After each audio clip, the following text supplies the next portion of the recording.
Hey everybody, welcome to the latest edition of Take 5, and today I'm doing a little bit of a twist on things. I'm actually recording this particular video on Super Bowl Sunday, which I know many of the listeners of this video will be actively excited about, looking forward to seeing. And today's topic that I want to talk about is about dealing with difficult people.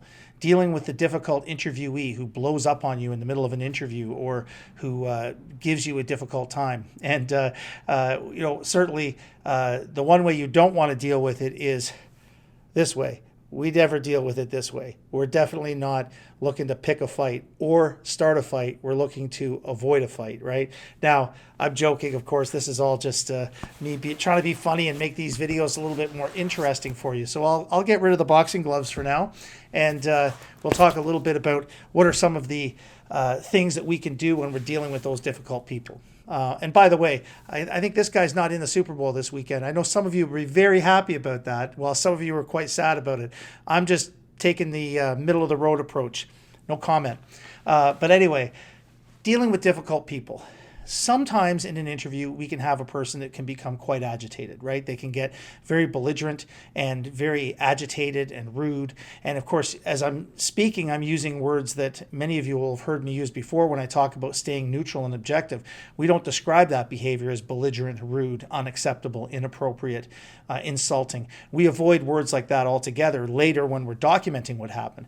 But when we're in the midst of it, when we're trying to de-escalate that behavior, and that's the key word here is de-escalation, we have to be really adept at bringing people back down.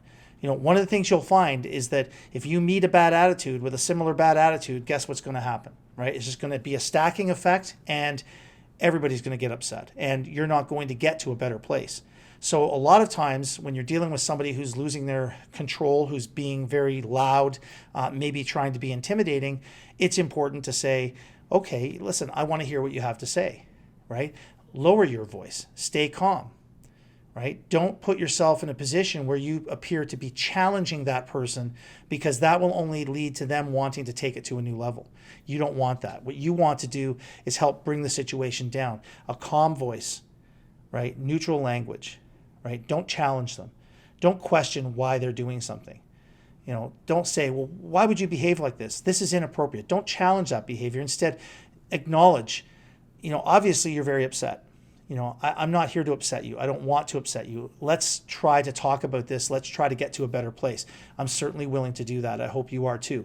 Whatever, I'm just making stuff up here as I go, but that's the kind of language we want to use. If we get aggressive, if we try to exert some level of authority, right, it's generally speaking not going to go to a good place. And in many cases, it's going to go to a very bad place.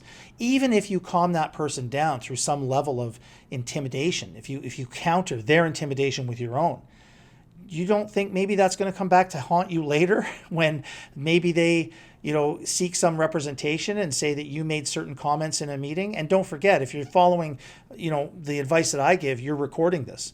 So you always want to be seen on the recording to be a reasonable, calm, rational individual. You cannot let people's bad behavior get the better of you. You have to be able to take it to a place where it calms things down. And at the end of the day, if those efforts don't work and they walk out of the room, fine. What are you going to do, right? You have to be willing to let them walk out of the room.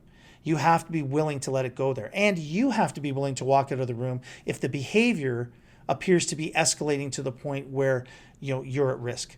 You never, ever, ever want to be at risk. So you've got to be able to be ready to walk out of that room. So that's my advice when it comes to difficult and challenging people. Of course, when we teach these courses that we teach on investigations, we go into a lot more detail. In 5 minutes, it's hard to cover too much, so I'll leave it at that. Like I said, stay away from the fisticuffs, stay away from the challenging, intimidating behavior, and just try to keep it calm. Thanks for listening, everybody. We'll see you next time on Take 5.